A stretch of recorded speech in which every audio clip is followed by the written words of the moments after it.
अस्सलाम वालेकुम। आज की मेरी ये वीडियो किसी की ज़िंदगी पर बीती एक सच्ची और दुख भरी दास्तान है। वीडियो शुरू होने से पहले मेरे YouTube channel Urdu centre plus को सब्सक्राइब करके बेल नोटिफिकेशन को ऑन कर दें ताकि आपको मिलती रहें तमाम चैनल अपडेट्स। आप मेरी वीडियोस को ज़्यादा से ज़्यादा शेयर कर सकते हैं। अब आप मुझे ट्विटर, फेसबुक और इंस्टाग्राम पे भी फॉलो कर सकते हैं। उसका नाम अमीर ज़ाती था, मगर वो अमीर ज़ाती न थी, किसान ज़ाती थी, एक चरवाहे की बेटी, लेकिन शक्ल सूरत से किसी शहजादी से कम ना थी। ये उसकी मोहनी सूरत ही थी कि जो मेरा मामूज़ाद वसीम खान उस पर मर मिटा था। मोमानी का बिल्कुल इरादा न था कि वो अमीर को बहू बनाकर घर ले आए। उन्हें तो अपनी भांजी खानजादी को बहू बनाने का अरमान था, लेकिन हमारे मामू ने उनका ये ख्वाब खाक में मिला दिया था। उनको बीवी के रिश्तेदार एक आंख ना भाते थे। ये हर वक्त मामू के घर आते रहते थे।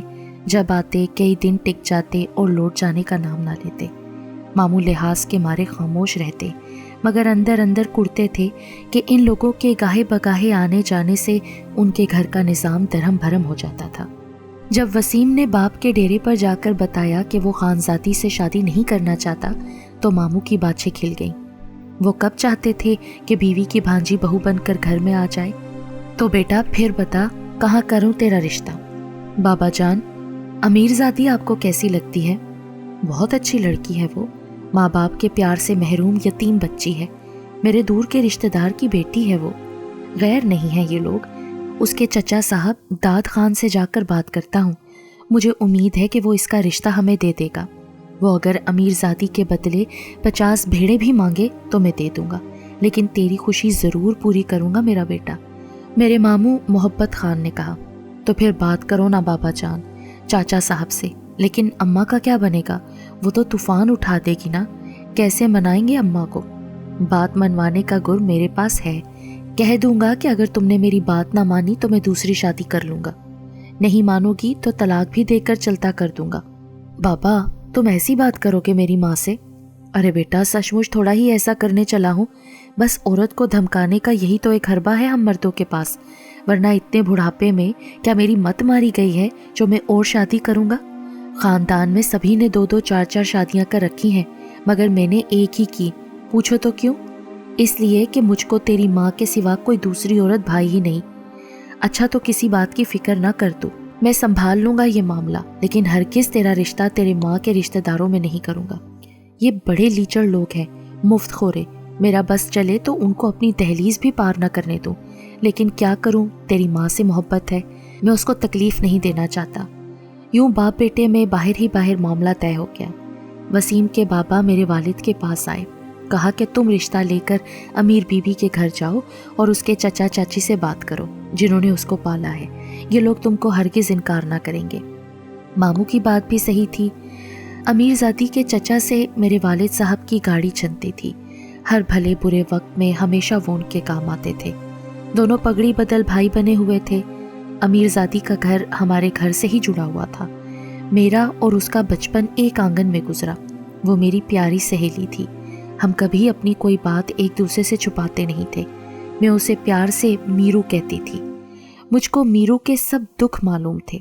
उसके चचा चाची बेशक उसके सरपरस्त बल्कि उसके वालिदैन थे, लेकिन सगे माँ बाप का तो कोई बदल नहीं होता ना। मीरू को अपने वालिदैन से महरूमी का बहुत दुख था, जो उसके बचपन में ही वफात पा गए थे। वो हसरत से मुझे कहती थी, ऐ काश मैं एक बार अपने शऊर में आने पर उनको देख लेती, उनकी सूरत तो याद कर लेती। मुझे तो ये भी नहीं मालूम माँ और बाप की शक्ल सूरत कैसी थी। मैं उसकी दिलजोई करती। कभी कभी तो वो रो पड़ती थी, फिर मैं उसको चुप कराती, उसके आंसू पोंछती। तभी वो मुझे अपना सच्चा गमगुसार और राजदार समझती थी।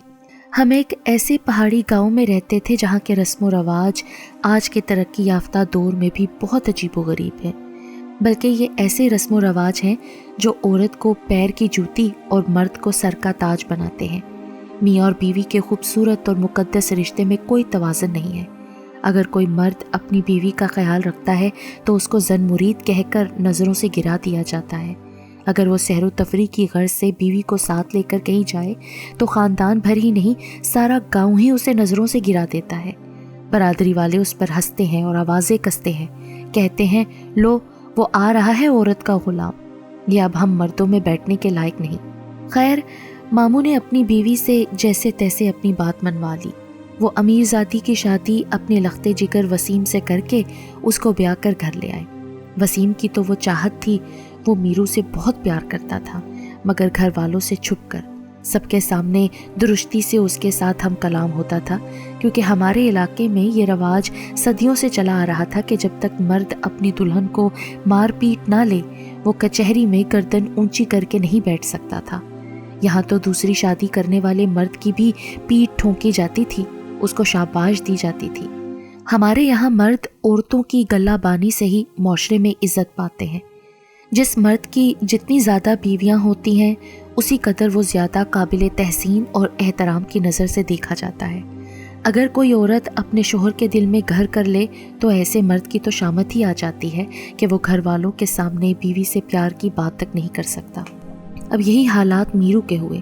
اگرچہ وہ شوہر کی خدمت گزار اور ساس سسر کی فرما بردار تھی، پھر بھی سسرال میں ہر کسی سے دبکی دبکی رہتی، تیز بخار میں بھی گھر کے کام نپٹاتی۔ تب بھی شوہر اس کے ساتھ نہ نرم لہجے میں مخاطب ہو سکتا تھا اور نہ ہی وہ گھر والوں کے ڈر سے اس کو آرام کرنے کا کہہ سکتا تھا۔ وسیم کو دن بھر ماں بہنوں کے سامنے بیوی سے درست لہجے میں بات کرنا پڑتی اور رات کو وہ میرو سے ہاتھ جوڑ کر معافی مانگتا۔ وہ منہ پھلا لیتی تو وہ اس کے پیر پکڑ لیتا، کہتا میرو تو جانتی ہے نا، اگر میں تجھ سے سب کے سامنے تہکمانہ لہجے میں بات نہ کروں، تجھ پر حکم نہ چلاؤں تو ماں ایک دن بھی مجھے اور تجھے سکون سے گھر میں نہیں رہنے دے گی۔ زیادہ تو نے اصرار کیا اور میں نے تیری بات مان لی تو وہ طلاق کرانے سے بھی نہ رکے گی۔ بس تو صبر سے یہ دن گزار دے، جب ہمارے 2-4 بچے ہو جائیں گے تو ابا زمین اور گلہ بانٹ دے گا، تب ہم علیحدہ ہو جائیں گے۔ ابھی اگر میں علیحدہ گھر میں رہنے کی بات کروں گا، یہ لوگ میری دوسری شادی کرا دیں گے اور تجھے تیرے چچا کے گھر بھجوا دیں گے، تب تیری چاچی بھی تجھ کو نہ رکھے گی، کہاں جائے گی پھر تو؟ میرے گھر والے تو یہی سوچیں گے نا کہ میرو ہی ہمارے بیٹے کو علیحدہ گھر میں رہنے پر اکساتی ہے۔ کیا تو یہ چاہتی ہے کہ برادری والے ہماری محبت سے جل کر میری دوسری شادی کرا دیں؟ میرو بھی سوچتی کہ یہ سچ ہی تو کہتا ہے بیچارہ، یہ کالے پہاڑوں کے رہنے والے دقیانوسی لا علم لوگ، اگر میں نے ہوش سے کام نہ لیا تو سوتن آتے کیا دیر لگے گی؟ بس میرو چپ چاپ غلامی کی چکی میں پستی رہی، جانوروں کے لیے گھاس اکٹھا کرتی، تندور پر اتنے بڑے کنبے کے لیے 40-50 روٹیاں تھوپتی، گھر کے ہر فرد کی خدمت کرتی کہ یہاں بہو لائے ہی اسی لیے تھے۔ تبھی تو لڑکی کے وارث بیٹی کے رشتے کے عوض 150 بھیڑ بکریاں لے لیتے تھے کہ سسرال میں ٹکی رہے، اور سسرالی بھی یہ سودا خوشی سے طے کر لیتے کہ لڑکی کے ساتھ یہاں جو سلوک ہو اس کے پھر وارث سر نہ اٹھا سکیں۔ میرو کام سے تھک جاتی تو کبھی روتی، کبھی آنسو پی جاتی، مگر زبان سے ایک لفظ نہ کہتی۔ اللہ نے صبر کا اجر دیا، میرو کے 4 بیٹے ہو گئے۔ اب وہ بیٹوں والی ماں تھی، بیٹے جو ایسی نعمت تھے جن کے ہونے سے سسرال میں عورت کی قدر و قیمت بڑھ جاتی تھی۔ وہ سب دکھ بھول کر ان کی پرورش میں کھو گئی۔ شوہر کی طرف سے بھی دل ٹھنڈا تھا، پیار تو کرتا تھا مگر سب کے سامنے میٹھا نہ بول سکتا تھا، لیکن اکیلے میں ضرور دل جوئی کرتا۔ اکثر رات کو سب سے چھپا کر کبھی اخروٹ کبھی چلغوزے کا پڑا لے آتا، کبھی خوشبودار پھولوں کے گجرے چھپا کر مٹی کی خالی ہانڈی میں رکھ دیتا اور رات کو ان سے میرو کی کلائیاں سجا دیتا۔ صبح اٹھتی تو ساس کے جاگنے سے پہلے ہی یہ مرجھائے ہوئے پھولوں کے گجرے صندوق میں چھپا دیتی، کہیں ان کی خوشبو ساس نندوں کے نتنوں تک نہ پہنچ جائے۔ ایک روز اس کی ساس نے 3 گایوں کا دودھ دھو کر بھری ہوئی بالٹیاں کمرے میں رکھ دی، خود جیٹھانی کے گھر چلی گئی۔ میرو کا چھوٹا لڑکا رونے لگا کہ مجھے دودھ دو۔ وہ بولی ذرا صبر کر، دادی کو آ لینے دے، اور اپنے ہاتھ سے سب کو بانٹے گی، ہمیں بھی دے گی۔ لڑکے کو بھوک لگی تھی، وہ نہ مانا، ضد کرنے لگا۔ ماں صحن میں گئی تو بچے نے گلاس میں بالٹی سے دودھ نکالا اور پینے لگا۔ میرو کمرے میں آئی، واپس لوٹی، گلاس اس کے ہاتھ سے چھیننے لگی، لیکن وہ تقریباً سارا دودھ پی چکا تھا، گلاس میں 2 گھونٹ باقی تھا۔ لڑکا گلاس ماں کو تھما کر باہر بھاگ گیا۔ یہ اب سوچنے لگی کہ یہ جھوٹے 2 گھونٹ بالٹی میں نہ ملاؤں، گرانا بھی ٹھیک نہ تھا، سو اس نے بچے کے بچے ہوئے دودھ کو خود پی لیا۔ شومئی قسمت، اسی دم اس کی ساس کمرے میں داخل ہوئی۔ اس نے جو بہو کو لبوں سے گلاس لگائے دیکھا تو ٹھٹک گئی۔ گلاس کے باہر دودھ لگا ہوا تھا، सास ने गिलास मीरू के हाथ से छीन लिया और शोर मचाने लगी कि मीरू बाल्टी से दूध के गिलास निकाल कर भर कर पी जाती है। इस कदर वावेला करने लगी जैसे उसने बहू को बदकारी करते पकड़ लिया हो। बोली, मुझे कई दिनों से शक था कि कोई दूध चुराता है, आज चोर रंगे हाथों पकड़ा गया। जब गालियां और कोसने भी कम पड़ने लगे तो वो उसको मारने पर उतर आई। तभी वसीम घर आ गया। उसने जो माँ को मारते देखा बीवी का कसूर पूछा। बस फिर क्या था, उसको जन मुरीद ही नहीं बेगैरत करार दे दिया गया। घर पर ही पंचायत बैठ गई। लाख वसीम ने कहा, क्या मेरी बीवी का इतना भी हक नहीं जो सारे घर का काम करती है, जानवरों को चारा डालती है, भेड़ बकरियों का गला संभालती है, सबसे बढ़कर मेरे बच्चों की परवरिश करती है। क्या हुआ जो उसने एक गिलास दूध बाल्टी में से ले भी लिया? इस गुस्ताखी पर पंचायत के बड़ों ने सर पकड़ लिया कि इस बदलिहाज को हमारा भी लिहाज नहीं है। किस कदर बेहयाई से अपनी बीवी का पक्ष ले रहा है। बरादरी ने फैसला कर दिया कि माँ को हक हासिल है कि वो इस मुंह जोर बहू और बेटे का गरूर तोड़ने को एक और बहू ले आए और वसीम की दूसरी शादी करा दी जाए। अंजाम इस मामले का वही हुआ जो होना था। बहू का सर झुकाने को उस पर सोतन लाने के इंतजाम होने लगे। वसीम खान के ताया, चचा और पंचायत के जो बड़े थे उन्होंने मिलकर उसको दूसरी शादी पर मजबूर किया। उसने लाख मना किया मगर किसी ने उसकी ना सुनी। सारी बरादरी उस पर थू थू करने लगी। जो बीवी के इश्क में गिरफ्तार हो गया था उसको सीधी राह पर लाना लाजिम है, वरना ये बर्बाद होकर रहेगा। माँ भी उसकी नाफरमानी पर उसे बद्दुआएं देने लगी। बिला आखिर वसीम खान और उसके बाप ने हथियार डाल दिए। बरादरी के लोगों ने वसीम का नहीं बल्कि उसकी वालिदा का साथ दिया। जवां साल शादीशुदा अफराद उसे कह रहे थे कि अभी तो सिर्फ एक औरत और 4 बच्चे ही तुम्हारी मलकियत हैं और तुम अभी से बूढ़े हो गए हो। यहाँ कुंबे बड़े हों तो मुकाम बनता है। मर्द जितनी ज़्यादा शादियाँ करें इतनी औलाद बढ़ती है, औलाद ज़्यादा हो तो कबीला मजबूत होता है। गर्ज इस कदर लान तान हुई कि वसीम को मजबूरन दूसरी बार दूल्हा बनना पड़ा। उसने रोते हुए दिल के साथ सेहरा बांध लिया। वसीम बुझा बुझा था मगर माँ और बहनें बहुत खुश थीं। बाप भी बरादरी में सुरखरू था कि घर में दूसरी बहू आ गई थी जिसने मजीद बेटों को जन्म देकर कबीले की ताकत बढ़ानी थी। ये नई बहू माँ की वही भांजी थी जिसको बहू देखने के उसे अरमान थे। अरमान पूरा हुआ, दिल में ठंडक पड़ गई। मीरू अपनी कोठड़ी में शब भर से सकती रही। मीरू ने हस्बे रवायत बुजुर्गों के फैसले का एहतराम किया। उसने नई दुल्हन से कोई झगड़ा न किया। सोतन से झगड़ा बनता ही न था। वो अपने घर से भागकर तो उसके घर में नहीं आ घुसी थी ना। उसके दिल में तो किसी के लिए बुग़्ज़ और अनाहत नहीं भरा हुआ था। वो तो बस अपने बच्चों की और अपनी खैर चाहती थी।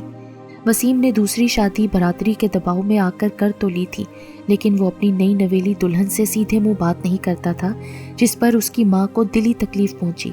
लेकिन इंसान अपने दिल के हाथों मजबूर होता है। वसीम भी मजबूर था कि उसकी दिलपसंद जिंदगी के साथी तो उसकी पहली बीवी मीरू ही थी।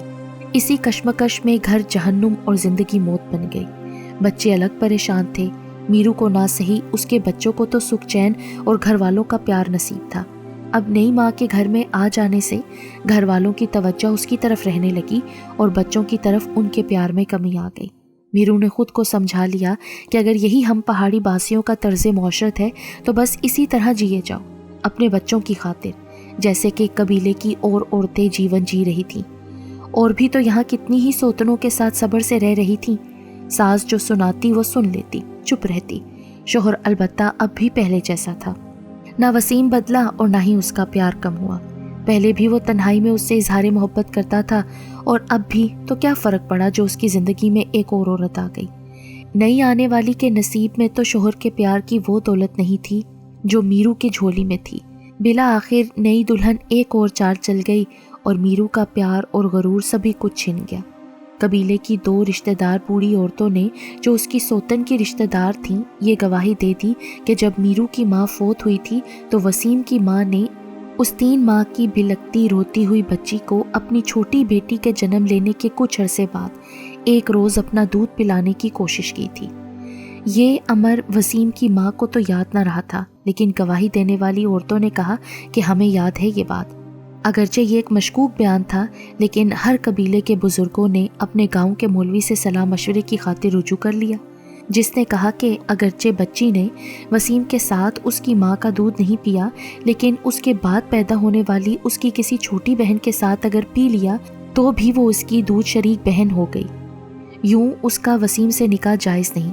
یہ لوگ مزید کسی بڑے عالم دین یا مفتی کے پاس نہ جا سکے۔ اسی بیان پر اکتفا کیا گیا کہ اگر معاملہ مشکوک بھی ہے تو بھی وسیم اور امیر ذاتی کو مستقبل میں بطور میاں بیوی ساتھ نہیں رہنا چاہیے۔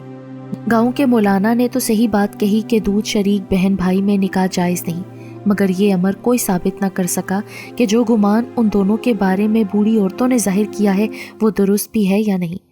حتیٰ کہ وسیم کی ماں بھی خود یہی کہتی تھی کہ خدا جانے ان بوڑھی عورتوں کو کون سا واقعہ یاد آیا ہے اب، جبکہ مجھے تو ایسا کچھ بھی یاد نہیں۔ یہ قبائلی تو پھر تعلیم سے دور تھے، اسی بات پر کہ معاملہ مشکوک ہے اڑ گئے۔ یوں بیچاری میرو کو اس کے شوہر سے دور کر دیا گیا، اس کا وسیم سے پردہ کروا دیا گیا اور پھر طلاق بھی کرا دی گئی۔ اس کے بعد جب تک میرو زندہ رہی نہ تو وہ اپنے شوہر کی شکل دیکھ سکی اور نہ کبھی بات کر سکی۔ شوہر سے علیحدگی کے بعد میرو کو کبھی کسی نے ہنستے نہ دیکھا۔ بچوں کی خاطر اس کو علیحدہ مکان میں رکھا گیا اور خرچہ بھی دیا جاتا تھا، لیکن پھر وہ وسیم سے کبھی نہیں مل سکی۔